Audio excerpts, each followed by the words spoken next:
Eh bien, alors bonjour à tous. Bienvenue à ce nouveau café patrimoine donc, de la fédération ECF. Et aujourd'hui, un thème de saison, puisque nous sommes en pleine déclaration d'impôt sur le revenu et de d'IFI, bien évidemment, puisque c'est sur cette période-là que nous devons également la déclarer. Alors, j'ai le plaisir aujourd'hui de co-animer ce café patrimoine avec Florent Bellon, donc, qui est le responsable de l'expertise ingénierie patrimoniale donc, du groupe Olifan, et donc il va m'accompagner pendant toute cette présentation. Alors, on a souhaité le faire à travers le café patrimoine, puisque, bon, l'IFI, bien évidemment, ça touche le patrimoine immobilier de nos clients. Et donc, on abordera, enfin plus exactement, d'ailleurs, Florent abordera sur la dernière partie de cette présentation, une partie sur la transmission liée justement à l'IFI. Alors, sans plus tarder, on démarre. On vous rappelle donc quelques fondamentaux de l'IFI. Bon, tout d'abord que l'IFI, ben, ça concerne le foyer fiscal qui doit faire sa déclaration. Et donc, on vous a fait un petit tableau récapitulatif que voici qui vous rappelle qui compose le foyer impôt sur le revenu et le foyer IFI. Donc, les enfants majeurs dans un foyer impôt sur le revenu, ils peuvent être rattachés sur option, vous le savez, sinon ils font leur déclaration séparée, avec la possibilité d'avoir une pension alimentaire éventuellement qui est versée à cet enfant majeur. Dans ce cas-là, elle est déductible de l'impôt sur le revenu des parents et elle est bien évidemment imposable dans la déclaration de celui qui la perçoit avec, donc les barèmes ont changé cette année, je crois que c'est 3 968 euros de mémoire pour pouvoir déclarer une pension sans justificatif. Et on est à 6 972, il me semble, sur justificatif. Sur la partie IFI, par contre, les enfants majeurs qui auraient la propriété de biens immobiliers, eh bien, ne sont pas concernés par la déclaration du foyer, donc des parents. Et donc, éventuellement, l'enfant majeur pourrait avoir à faire une déclaration IFI pour autant qu'il atteint le seuil minimum de déclaration qui est de 1,3 million de valeur de l'immobilier. Pour les enfants mineurs, ils sont à charge de leurs parents et donc sur la déclaration du foyer fiscal, donc aussi bien en matière d'impôt sur le revenu qu'en matière d'IFI. Avec une petite particularité, dans l'hypothèse où les parents seraient séparés, divorcés et qu'ils auraient une garde partagée des enfants mineurs, et bien dans ce cas-là, il pourrait y avoir une répartition à 50-50 entre monsieur et madame pour répartir donc les biens immobiliers des enfants mineurs. En ce qui concerne les conjoints, donc le conjoint, c'est le foyer fiscal. Donc là, on parle bien évidemment des gens qui sont mariés. On parle également des gens qui sont pacsés, pacsés, union libre, ou qui sont en concubinage. Donc là, ce sont l'ensemble des biens qui doivent être déclarés par le foyer, donc l'ensemble des biens immobiliers qu'ils détiennent. Et il y a une exception, c'est dans l'hypothèse où le couple vit sous un régime matrimonial de séparation de biens et que par ailleurs, ils ne vivent pas sous le même toit. Ou bien, si jamais ils sont en instance ou en séparation de corps, ou qui sont en cours de divorce, et dans ce cas-là, effectivement, les déclarations sont des déclarations séparées faites par chacun des deux époux, donc soit en séparation de biens parce qu'ils ne vivent plus sous le même toit, soit parce qu'ils sont en instance de divorce. Et puis, les concubins notoires, je vous le disais tout à l'heure, donc sur l'IFI, ils sont à déclarer ensemble. Par contre, au niveau de l'impôt sur le revenu, c'est hors foyer. Les biens qui sont à déclarer, vous le savez, ce sont uniquement les biens à caractère immobilier.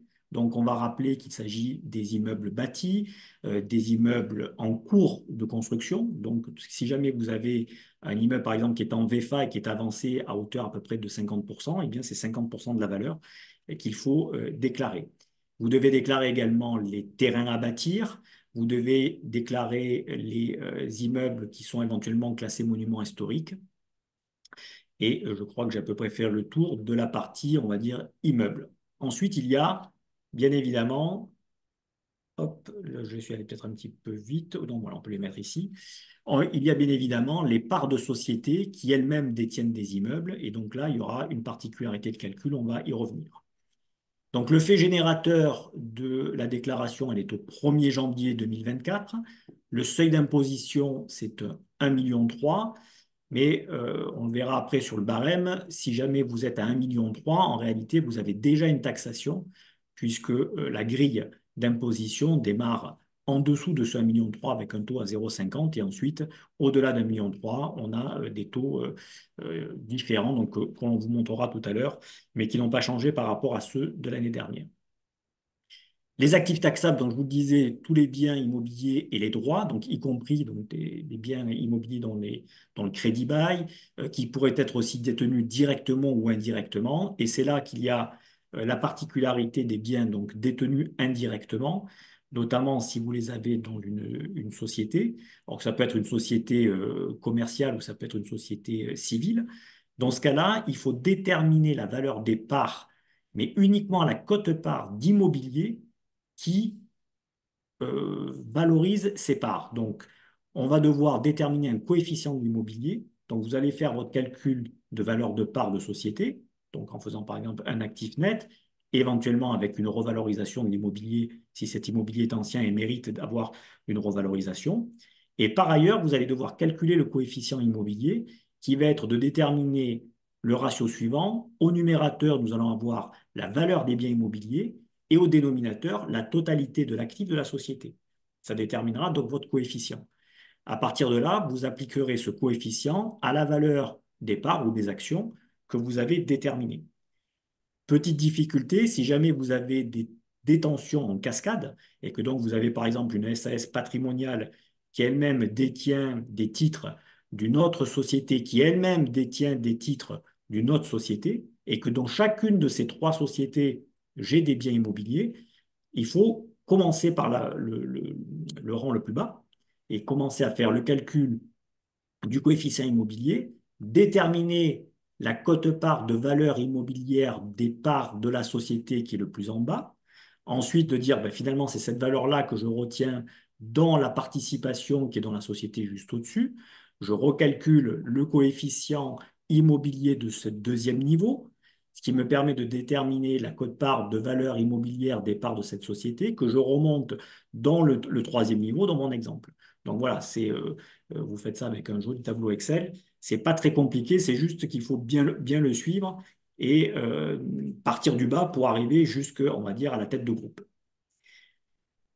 Au niveau des exonérations possibles, donc vous avez les immobiliers qui sont détenus par des sociétés qui l'affectent à leur activité d'exploitation. Donc c'est ce qu'en général on qualifie de biens professionnels. Donc là, il n'y a pas de besoin d'autres conditions. Simplement, vous êtes dans une société commerciale qui elle-même détient la boutique dans laquelle vous exercez votre activité, eh bien, ce bien immobilier, il est exo puisqu'il est uniquement utilisé pour les biens professionnels. Les biens professionnels qui sont affectés à l'activité du redevable, donc même combat, si vous avez une SCI qui détient les murs de la société dans laquelle vous exploitez, eh bien, les murs de cette SCI sont exos dans la mesure où ils sont effectivement affectés à l'activité professionnelle du contribuable. Donc là, petite précision, peut-être Florent, que tu peux rajouter sur les Oui. entreprises individuelles et non IS. Contrairement au cas où l'immobilier est détenu directement par la société d'exploitation, quand l'immobilier est en dehors mais affecté à l'exploitation, il faut remplir les conditions nécessaires à ce que ce soit qualifié de bien professionnel. Donc ça, c'est pas une nouveauté, c'est exactement les mêmes règles que celles qui s'appliquaient à l'époque de l'ISF. Donc quand on est entrepreneur individuel, ben, il faut démontrer que c'est son activité professionnelle et principale. Quand on est avec une société non IS, ben, c'est la même chose. C'est cette notion d'activité professionnelle. Donc, on va regarder concrètement si on a les mains dans le cambouis. Et puis, quand on est à une société à l'IS, ben, il y a des notions de fonction de direction, rémunérée normalement, et dont la rémunération est supérieure aux autres revenus professionnels, sachant que dans le revenu professionnel, on ne tient pas compte des revenus de remplacement, tels les pensions de retraite. Et il faut avoir, en principe, au moins une participation de 25% dans la société avec son groupe familial. Alors, il y a quelques exceptions qui existent, notamment pour les gérants majoritaires. Dès qu'on est gérant major, Quand on a un collège de gérants, on peut se permettre d'avoir moins de 25%. Il y a quelques autres exceptions qui existent également, mais ce sont les mêmes que celles de l'ISF à l'époque.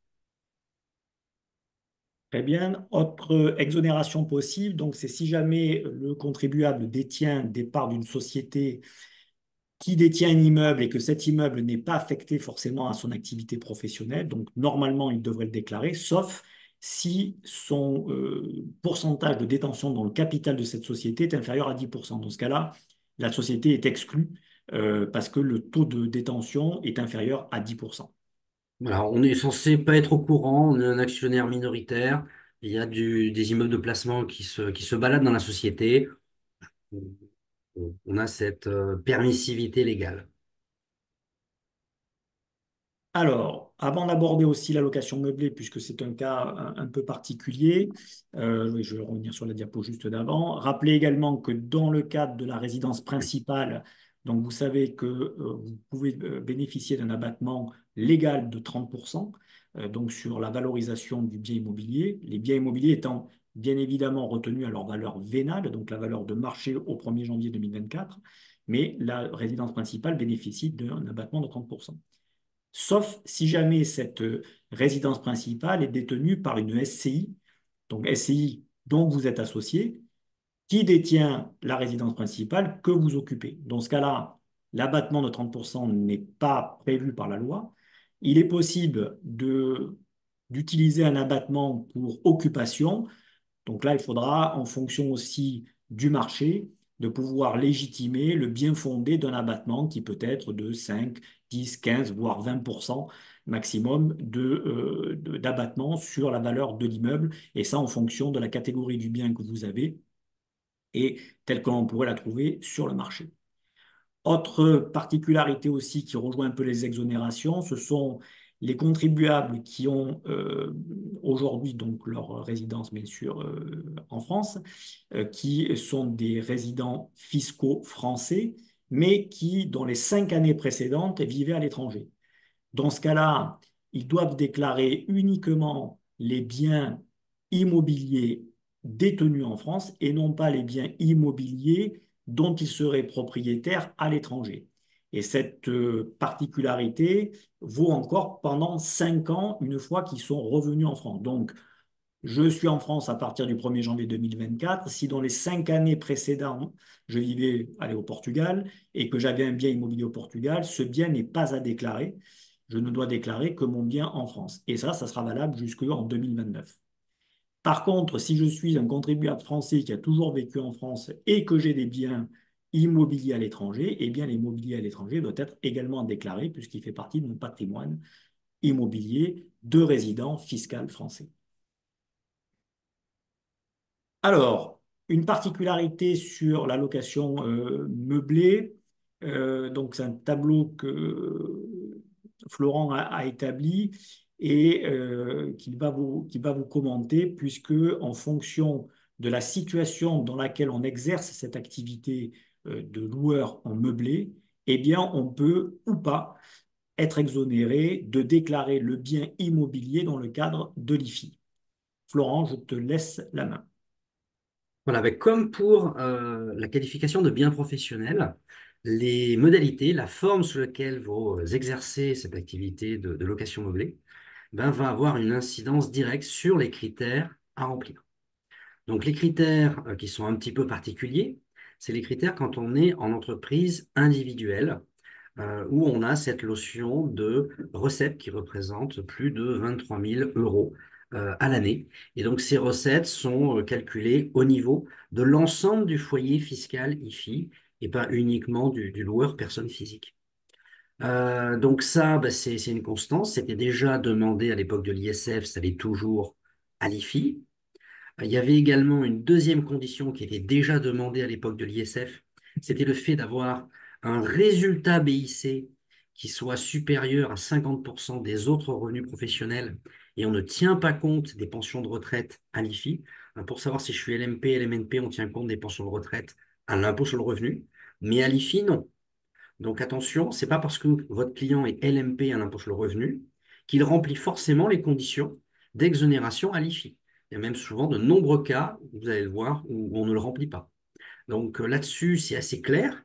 Il y a eu une réponse ministérielle encore récemment, c'était je crois le 4 avril, qui nous le dit. Si vous avez un résultat nul ou déficitaire, eh bien vous n'êtes pas exonéré à l'IFI.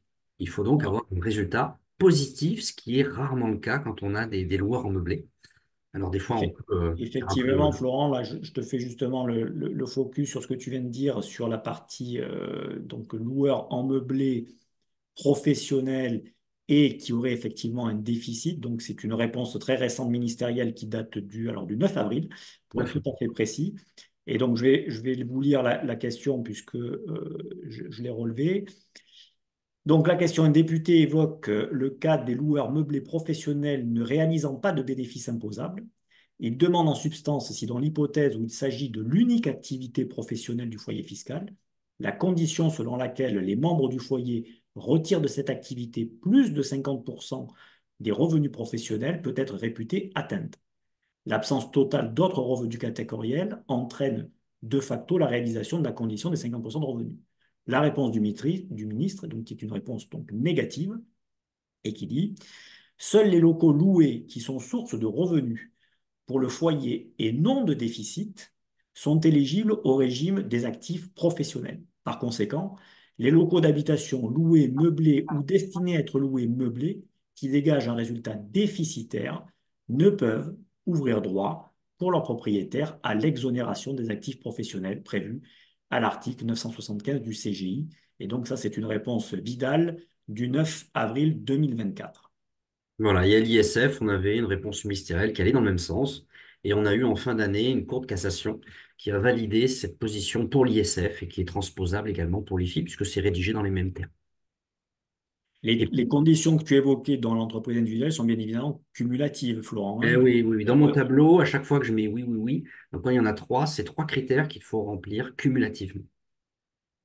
Et la petite nouveauté de l'IFI par rapport à l'ISF, c'est que comme ils ont intégré le dispositif d'exonération dans celui d'exonération des biens professionnels de droit commun, en plus, il faut que l'activité de location meublée soit considérée comme l'activité professionnelle principale. Et donc, l'administration dit dans les commentaires BOFIP, si vous êtes retraité ou rentier, ça marche. Par contre, si vous avez le moindre contrat de travail ou la moindre activité non salariée autre, l'administration considérera que la condition n'est pas remplie. Donc, vous voyez, ça fait peu quand même de personnes qui bénéficient de l'exonération de façon effective. Donc Alors, là, ça, c'est une entreprise individuelle. Si on est en société semi-transparente, donc SCI, eh ben, on oublie tout ça. On oublie les 23 000, on oublie le résultat positif, on retombe dans les conditions générales d'exonération des biens professionnels. C'est ce que nous a dit une réponse ministérielle de novembre 2018 d'ailleurs. Et donc, il suffit d'en faire son activité principale et d'avoir une activité qui est réellement une activité professionnelle, c'est-à-dire qui a des actes précis, des diligences réelles. Donc, si vous êtes en totale délégation parce que vous avez un bail commercial, un exploitant, ou si vous donnez à une agence tous vos logements qui sont loués en saisonnier, vous vous occupez de rien. Donc, ça ne constitue pas une activité professionnelle au sens qualitatif. Donc là encore, ça tombe à l'eau. oui, donc là, on parle effectivement des sociétés type SARL de famille. Exactement, elles ne sont pas à l'IS, donc elles doivent remplir ces critères-là, elles sont semi-transparentes. Tandis que quand on est à l'IS, ben, on retombe sur la fonction de direction, rémunérée normalement, qu'il faut exercer. Donc une fonction de direction, ça exige beaucoup moins de choses, hein. On n'est pas forcément les mains dans le cambouis, il suffit de réaliser les actes minimums qu'un mandataire doit réaliser. Donc c'est plus facile, mais on fait rarement de la location meublée à l'IS, car c'est pas intéressant au moment de la revente ou pour la perception des revenus. Alors, autre point également sur les éléments à déclarer, on le disait tout à l'heure, donc les biens immobiliers, lorsqu'il y a un démembrement, donc c'est l'usufruitier qui doit déclarer la valeur de l'immobilier et non pas le nu propriétaire, enfin, sauf autre convention, mais c'est l'usufruitier qui normalement doit déclarer l'ISF. Les droits d'usage d'habitation aussi doivent être déclarés. Le droit du preneur à un bail à construction aussi doit être déclaré. Alors on a une question Ah, qui est sur le déficit BIC, s'il provient des charges sociales sur une cession de biens immobiliers.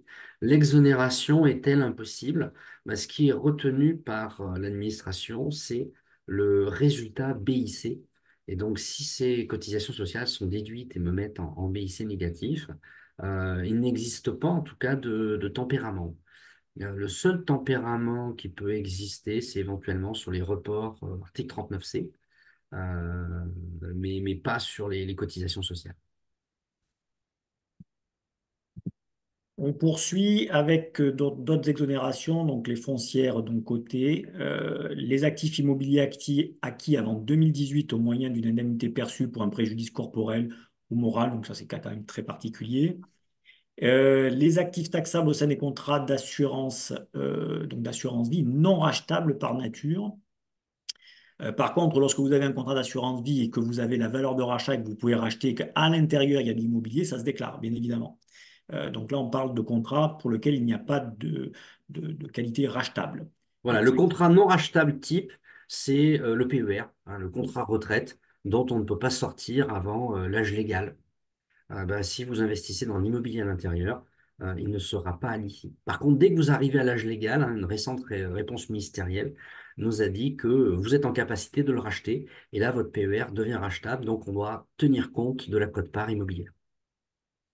et puis, bon, pour ceux qui ont fait des investissements donc, dans les bois et forêts, ben, eux, ils bénéficient d'une exonération des trois quarts, donc 75% pour les montants qui ont été investis dans bois et forêt. Donc, ce qui peut être un bon d'ailleurs placement en matière d'IFI pour ceux qui ont des IFI importants. Puis pareil, hein, les biens ruraux de façon plus générale, donc les terres agricoles, Les tout ça. GFA, oui, puis il y a aussi les Ouais. GFA. Alors ensuite, qu'est-ce qu'on peut déduire? Parce que là, on a parlé de tout ce qui était taxable, on a parlé des éventuelles exonérations des biens taxables, mais on a également des dettes que nous pouvons déduire. Donc là, il s'agit des dettes qui sont forcément liées aux actifs taxables, donc qui ont été nécessaires à l'acquisition du bien immobilier taxable, ou à la rénovation, à l'agrandissement, la restructuration, on va dire tout ce qui va donner une valeur supplémentaire finalement à l'immobilier. Si jamais j'ai une dette qui a été contractée pour cela, eh bien cette dette est déductible. En cas d'emprunt également pour acquérir des titres de société en partie immobilière, donc là aussi, il faudra, ben, comme tout à l'heure, on faisait un coefficient de l'immobilier pour déterminer quelle était la valeur des parts qui était uniquement immobilière, et bien là, on ne retiendra que la quote-part de l'emprunt qui est liée à l'investissement immobilier ou aux travaux, ou à la construction, à l'agrandissement que j'évoquais tout à l'heure. La taxe foncière, elle est déductible. Donc, on précise également que dans la mesure où l'on parle d'immeubles détenus personnellement par le contribuable, donc si on est dans le cadre d'une SCI qui détient l'immeuble et bien évidemment qui paye la taxe foncière puisque c'est la propriétaire, eh bien cette taxe foncière, elle n'est pas déductible de l'IFI de la personne physique. Par contre, elle vient diminuer la valeur de la part sociale de la SCI, puisque c'est dans ce cas-là qu'on va la retenir. Les prêts in fine, ça n'a pas changé non plus. Les prêts in fine doivent être en fait recalculés comme des prêts amortissables et donc enfin, on peut déduire le capital théorique restant dû si on avait fait cet emprunt sous un mode classique avec un amortissement. Et donc, si le prêt est en in fine, eh bien, on refait un tableau d'amortissement avec un capital donc, qui décroît au fur et à mesure. Et c'est donc le capital au 1er janvier restant dû que l'on peut déduire. Alors, c'est un amortissement un peu particulier, hein, c'est pas avec des échéances fixes, c'est un amortissement linéaire du capital restant. Tout à fait. C'est plus simple pour une Oui, fois. c'est plus simple. C'est plus simple. Mais disons qu'en tout cas, il faut retenir on ne prend pas la partie totale du prêt qui sera en in fine, parce que sinon, ça veut dire qu'à chaque fois, à 100%, on peut le déduire. Là, on est obligé de tenir compte que c'est un prêt qui s'amortit. Ensuite, particularité donc, sur les actifs taxables qui seraient supérieurs à 5 millions d'euros. S'il y a des dettes déductibles qui dépassent 60% de l'actif taxable, eh bien, il y a un plafonnement qui se fait. Alors, on vous a fait un petit calcul pour que ce soit bien clair. Voilà, si jamais donc, on avait un patrimoine taxable de 10 millions avec des dettes de 8 millions, le seuil de 60%, donc ça fait 6 millions. La dette déductible, c'est donc 100% des 6 millions. Jusque-là, pas de problème. Et ensuite, je ne peux avoir que 50% de l'excédent. Donc, plus 50% de 8 millions qui est mon total de dette, moins 6 millions qui est mon plafond de dette autorisé égale 2. Donc ça fait 6 millions plus 50 fois 2, ce qui nous fait 7 millions. Et ensuite, bien évidemment, l'IFI lui-même est déductible de lui-même, hein, donc c'est l'impôt qui se calcule en dedans. Donc vous faites le calcul et ensuite vous le déduisez. Alors si vous le faites avec un logiciel, ça se fait en automatique. Si jamais vous le faites à la main, eh bien il faut le déduire et ensuite refaire une approximation du résultat pour que on retombe sur l'IFI juste donc par des petites règles mathématiques. Je crois qu'on a fait le tour sur les dettes. Est-ce que tu en vois d'autres, Florent, qu'on aurait oublié? Non, non, on a fait le tour. Après, on verra un tout petit peu la notion de valorisation des sociétés avec la présence notamment de comptes courants d'associés. C'est lié aux dettes, mais là, on voit les dettes personnelles et pas les dettes liées à des sociétés. OK. Alors, la douloureuse. La douloureuse, c'est le barème suivant. Donc, comme je vous le disais, vous êtes soumis à l'IFI à partir de 1,3 million de patrimoine immobilier. Par contre, le barème démarre avant. Il démarre à partir de 800 000. Donc, si vous êtes à 1,3 million, eh bien, vous avez déjà un minima, la tranche 800 000 à 1,3 million qui sera taxable à 0,50. Donc, finalement, dès qu'on est à 1,3 million, on a déjà un minimum d'IFI à payer. Et puis ensuite, cette IFI voilà, progresse donc de 1,3 million à 2,5 millions. Donc, on passe à 0,70 et puis à 1%. 1,25 et la dernière tranche, pour ceux qui ont des patrimoines immobiliers supérieurs à 10 millions, est à 1,50. Il y a la possibilité de plafonner hein, donc cet IFI. Je pense que c'est juste après, le voilà. Donc l'IFI peut être plafonné à hauteur de 75% de ses revenus mondiaux nets de frais professionnels de l'année, après déduction des déficits, des seuls déficits catégoriels. Voilà, une précision là-dessus peut-être, Florent, sur Oui, le oui, oui. On tient en plafonnement. compte tous les revenus, hein, même les revenus exonérés, des clients qui vendent leur Donc, résidence principale et qui font une plus-value. donc, Et autrement dit, je vends ma résidence principale qui est exonérée parce que c'est ma résidence principale. Par contre, c'est considéré comme un revenu et il doit rentrer donc dans la base des 75%. donc ça va vous faire déplafonner. Pareil, quand on veut plafonner, il faut faire la chasse au livret, même au livret exonéré, type livret A D'accord. ou livret jeune exonéré, parce que ça rentre en compte dans le plafonnement. C'est discret, mais on doit les retenir. Et les déficits, on ne tient compte que des déficits qui sont imputables sur le revenu global. Donc, si vous faites un énorme déficit foncier, ça marche qu'à hauteur de 10 700 euros, voire du double si vous faites une rénovation énergétique. Mais on ne va pas pouvoir créer grand-chose, sauf aller sur des monuments historiques. Alors, je crois qu'on a deux questions, Florent, peut-être. Peut-être que tu peux les regarder. On avait déjà répondu. Ah, ok, très bien.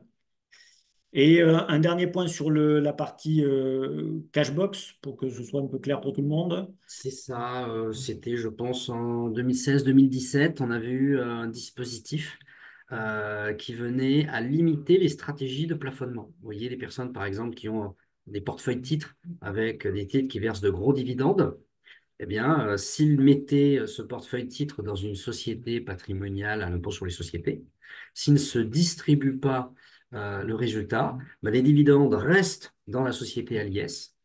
Ils ne sont pas perçus personnellement. Et donc, en principe, on a zéro de revenus et on plafonne. Et on va voir sa banque et on obtient éventuellement des prêts personnels qui permettent de vivre. Et donc, l'administration fiscale voyait ça de mauvais œil, ces stratégies. Donc, elle est allée voir le législateur pour demander la mise en place de ce dispositif anti-cashbox, qui est donc dans le Code général des impôts, qui est commenté également dans le BOFIP, où on nous dit, bah, si vous avez créé une société dans le but de capitaliser des revenus et que cette société, directement ou indirectement, elle vous permet d'assurer votre train de vie, parce que quand on se fait faire un prêt auprès de la banque pendant plusieurs années pour plafonner, à un moment, ben, tout l'argent qu'on a capitalisé ou une partie, on va le sortir, ça va déplafonner un an, on va rembourser la banque, et puis après, on peut repartir dans un nouveau cycle de plafonnement.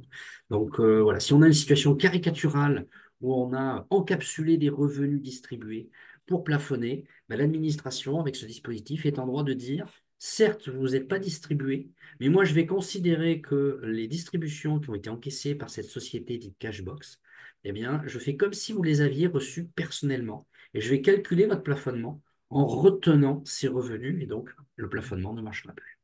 Donc moi, j'ai pas vu En de fait, les résultats contentieux encapsulés sont jurisprudent. considérés comme distribués finalement. Exactement. C'est comme si on disait la société à l'IS, ben, elle n'est pas à l'IS, elle est Mm. semi-transparente pour l'IFI. OK.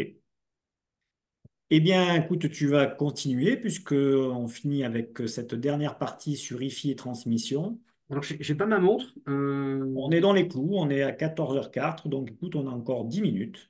C'est bon, je vais essayer d'être bref. Donc, les stratégies d'optimisation de l'IFI, parce que cet impôt est quand même particulièrement lourd, hein, on a vu les taux. Quand on les compare au taux de rendement de biens immobiliers dans des endroits un peu recherchés, il ne reste pas grand-chose, hein, parce qu'on on vient taxer directement la valeur des biens. Et donc, il y a plusieurs stratégies. On vient de voir celle du plafonnement. Donc, ça marche pour les patrimoines très importants ou les personnes qui ont des revenus qui tombent automatiquement à titre personnel limités. Parce que si vous avez une énorme retraite ou si vous avez une énorme rémunération d'activité salariée, ben, c'est pas facile. Alors, on ne peut pas plafonner. Donc, on va plutôt jouer sur l'assiette. Donc l'assiette, soit on vend l'immobilier pour aller sur du financier, c'est un petit peu l'esprit de l'IFI aussi, hein, de flécher, de faciliter l'investissement financier par rapport à l'immobilier qui est vu parfois comme une rente. C'est pas toujours vrai, mais en tout cas, c'était la perception lors de l'IFI. On peut aller aussi sur de l'immobilier qui n'est pas taxable. On a parlé des bois et forêts ou des biens ruraux, mais enfin, souvent, ce sont des actifs qui sont assez aussi peu rentables. L'autre moyen, c'est aller sur de la nue propriété, hein, puisque quand on est nu propriétaire, on ne paie pas l'IFI, c'est l'usufruitier normalement qui doit s'en acquitter. Et puis un autre moyen d'optimiser, c'est quoi? Eh bien, c'est s'appauvrir. Alors s'appauvrir, ça marche fiscalement, ce n'est pas abusif, mais il y a des moyens plus agréables que d'autres de s'appauvrir. Et s'appauvrir en transmettant à ses proches, c'est le moyen le plus agréable, mais on va voir qu'il n'est pas toujours efficace en fonction de la transmission. On transmet en général de la nue propriété, c'est-à-dire on se réserve un usufruit, comme ça on conserve les revenus, on conserve la disposition du bien immobilier. Ça permet de réduire le coût de la transmission, puisqu'on ne transmet qu'un morceau, donc on n'est taxé que sur un morceau, et donc on a ces revenus conservés ou cette jouissance. L'inconvénient, c'est que à l'IFI, eh bien, c'est totalement inefficace, puisqu'on reste usufruitier, et que l'usufruitier, en principe, il est imposable sur la valeur en pleine propriété. Alors, il y a bien des exceptions dans le cadre de succession. Ça, c'est une question à se poser et qu'on ne se pose pas assez, hein, notamment quand on a un conjoint survivant. Le conjoint, souvent, il a une donation au dernier vivant. Mais en même temps, il est conjoint et donc il a un droit légal. Et donc, il y a deux possibilités. Soit je prends l'usufruit de cette donation au dernier vivant ou d'un testament, soit je prends l'usufruit qui m'est reconnu par la loi. Et en fonction de ce choix, je ne vais pas avoir le même traitement. Si je choisis l'usufruit du testament ou de la donation au dernier vivant, eh ben, moi, usufruitier, je vais être imposé sur la valeur du bien immobilier.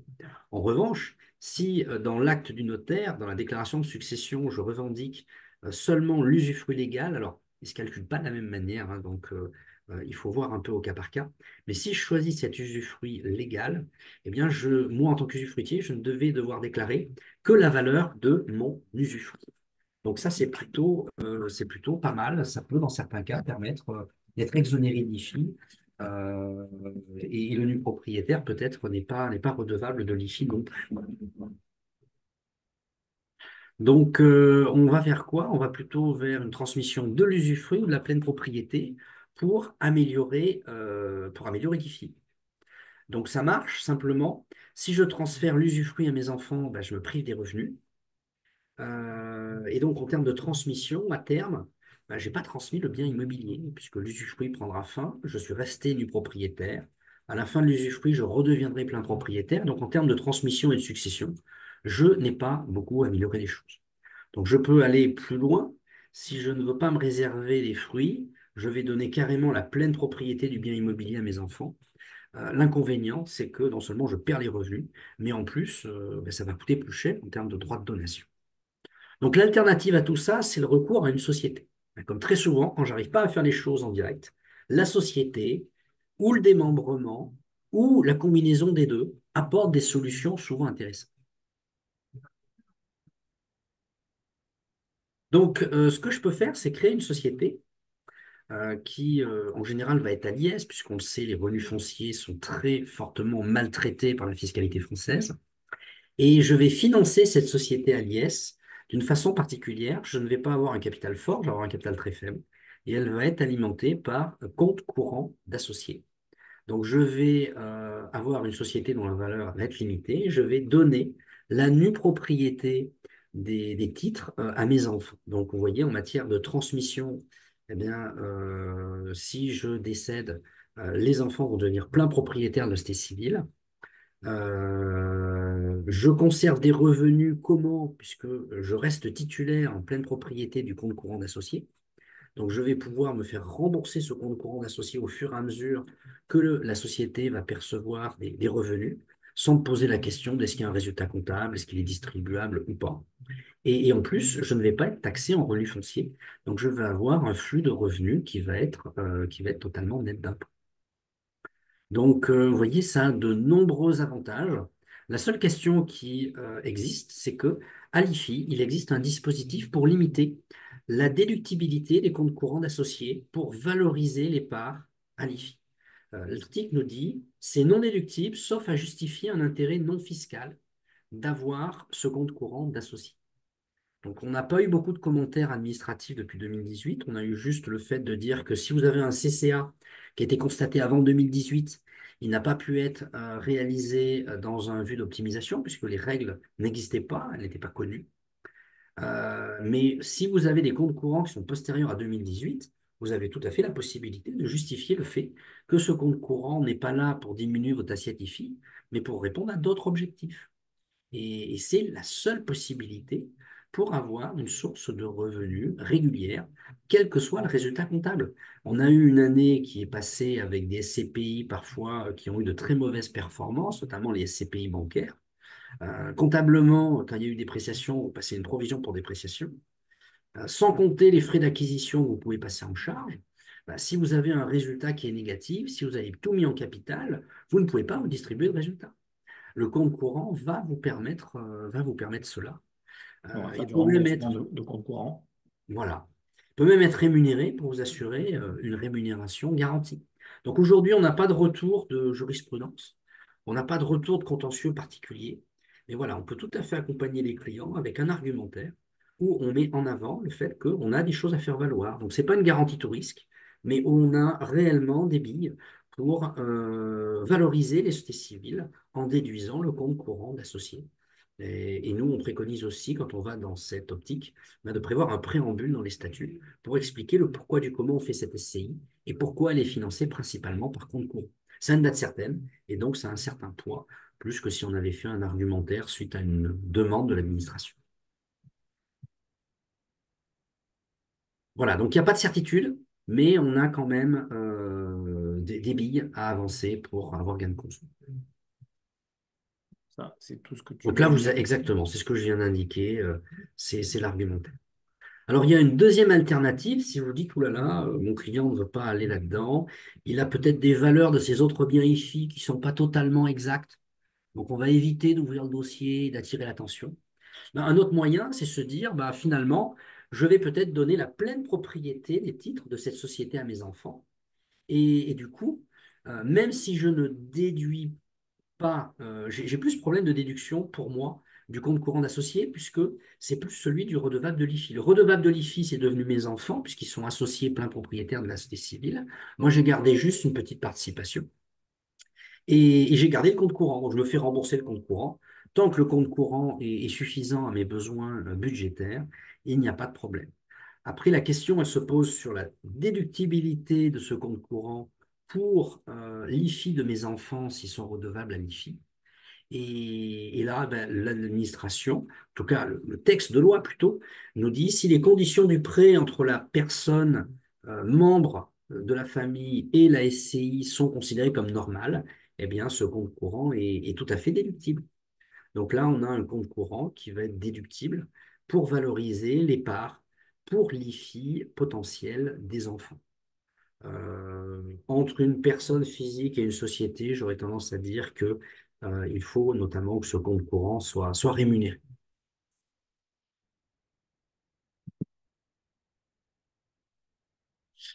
Frédéric, ta vidéo est gelée. Je ne sais pas si tu as toujours la main sur le support.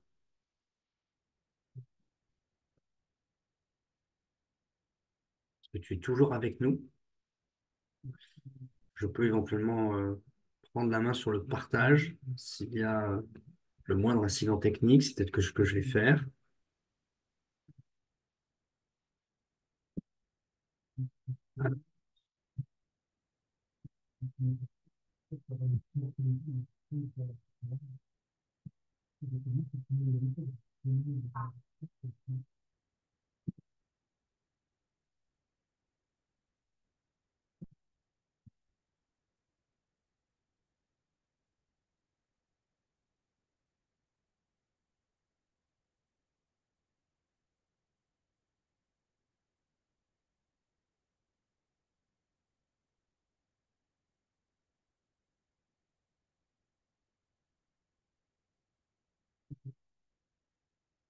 Que vous voyez mon écran. Oui, c'est tout bon. C'est bon, je vais avancer.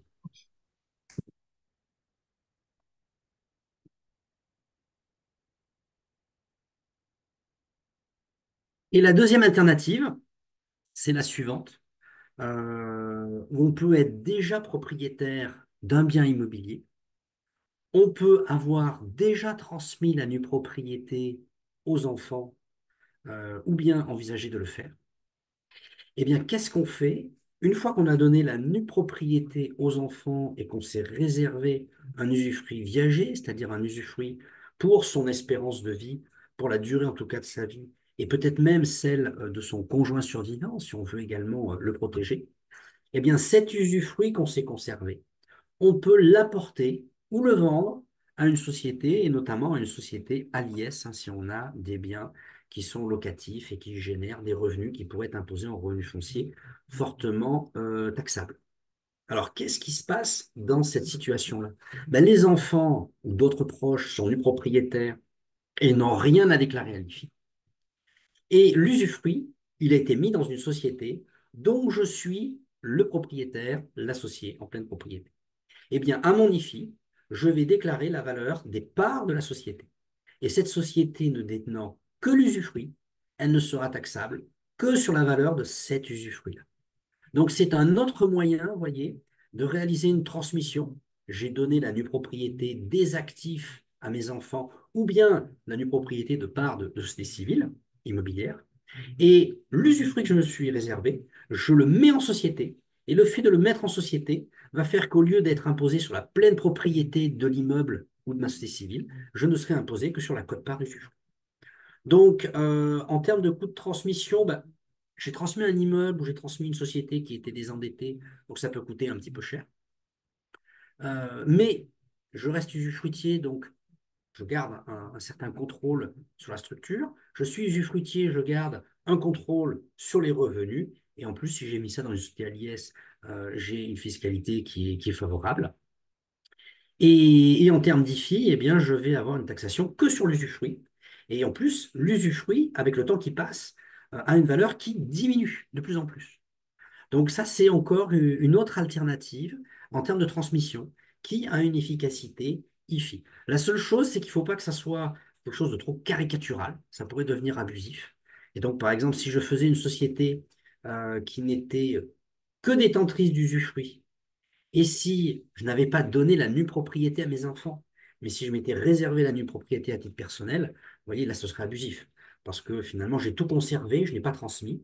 J'ai la nue propriété à titre personnel, j'ai mis l'usufruit dans une société qui m'appartient à moi aussi. Là, attention, il y a risque d'abus. Mais dans le cas que je vous expose, j'ai donné la nue propriété à mes enfants, j'ai une véritable démarche de transmission. Là-dessus, je suis particulièrement serein.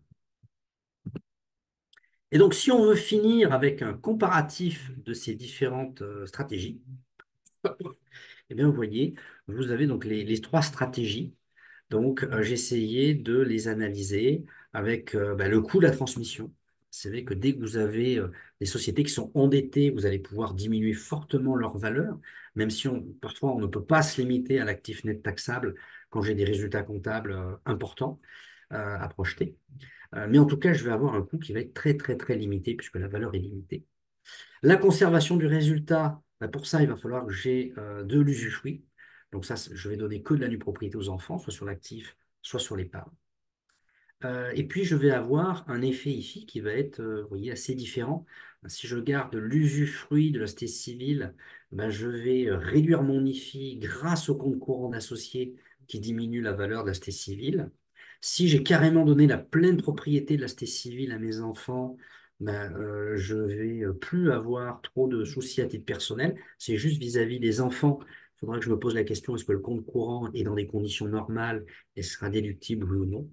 Et quand j'ai donné la nue propriété de l'actif et mis l'usufruit dans une société civile dont je suis l'associé en pleine propriété, ben, je ne serai imposable que sur cet usufruit. Et l'évolution de tout ça, ben, à droite, c'est que quand j'ai une société usufruitière, eh ben, l'usufruit va baisser de plus en plus. Donc c'est bien parce que ça va compenser une éventuelle prise de valeur de mon actif ou désendettement de ma société. Quand j'ai transmis en pleine propriété à mes enfants, potentiellement, l'immobilier, l'actif taxable peut augmenter, mais ça sera chez mes enfants. Et si je suis avec une société où j'ai donné la nue propriété, je me suis réservé l'usufruit et qui a un gros compte courant, mais si je me sers du remboursement de ce compte courant pour mes revenus et mon budget, je me retrouve avec une valeur de la société civile qui va augmenter avec le temps. Mais bon, je pars de très très bas et donc ça va être intéressant pendant pas mal de temps. Et après, vous voyez, par rapport à l'administration fiscale, vous avez à chaque fois des arguments à faire valoir. Donc, on peut tout à fait envisager chacune de ces solutions. Mais il y en a qui sont un petit peu plus discutables en fonction de la situation que d'autres. Euh, donc, vous voyez, celle qui me semble le plus sûre, c'est carrément avoir l'usufruit dans une société. Là-dessus, ça va être difficile. L'administration ne peut aller que sur la notion d'abus de droit. On sait que c'est compliqué, qu'il y a très très peu de cas par an. Et sur les deux premières, c'est pas l'abus de droit, c'est tout simplement l'application de la loi, où on nous dit attention, est-ce que les conditions du prêt sont normales? Donc, qu'est-ce que c'est qu'une condition normale, hein? Je vous l'ai dit, à mon sens, c'est plutôt quand même un compte courant qui va être rémunéré entre une personne physique et la société. Et puis, quand j'ai le compte courant dans une société civile dont j'ai gardé l'usufruit, ou la pleine propriété, ça va être la notion de but. Prouvez-moi que ce compte courant a été constitué dans un but autre que de diminuer l'assiette. Alors, je regarde, on a eu Merci quelques... Florent. Écoute, on est légèrement en dépassement, mais de 5 minutes. Mais ça, on a tenu quand même le délai. Merci beaucoup pour ton intervention. Je rappelle donc que nous aurons bien sûr un prochain Café Patrimoine, donc dans un trimestre à peu près. Le prochain événement de la commission patrimoine, c'est le séminaire patrimoine qui aura lieu dans les Pouilles en Italie et où tu auras donc d'ailleurs la joie et le plaisir d'intervenir. Et nous avons un joli plateau technique puisque nous avons donc en plus de Florent, nous aurons également Pierre-Yves Lagarde, nous aurons des avocats du cabinet Josserand et puis des personnes de l'ingénierie patrimoniale de chez Laplace. Et là, on traitera d'un seul cas, un cas donc d'une famille que l'on va suivre tout au long finalement de sa vie. Et donc ça, c'est un cas très intéressant puisque ça va permettre d'aborder différentes problématiques tout au long de la vie du contribuable et de sa famille, aussi bien sur comment financer son train de vie, comment acquérir dans les meilleures conditions possibles de l'immobilier, comment envisager la protection sociale dont il peut avoir besoin en cours de vie, et puis la transmission, l'ouverture éventuellement à ses salariés. Voilà, ce sont toutes ces thématiques-là qui seront abordées pendant ce séminaire. Donc, c'est un séminaire où nous ne sommes pas très nombreux volontairement. Il reste encore quelques places parce que ça s'est quand même bien rempli très vite. Donc, si vous voulez vous inscrire, c'est encore possible. Il y a encore, je vous dis encore quelques places, une dizaine de places. Et les dates sont du 5 au 10 juin. Voilà, il ne me reste plus qu'à vous remercier. Florent, merci pour toutes ces précisions et puis la réponse aux questions. Si vous en avez d'autres, vous pouvez les poser donc dans le chat et puis on essaiera donc d'y répondre a posteriori. Et puis, bien évidemment, comme tous les autres cafés proposés par la fédération, que ce soit le café social, le café fiscal numérique ou encore le café patrimoine, vous pourrez les revoir en replay sur le site de la fédération. Je vous souhaite une bonne après-midi et puis bonne déclaration d'impôt sur le revenu. Edifie. Au revoir, À merci. bientôt.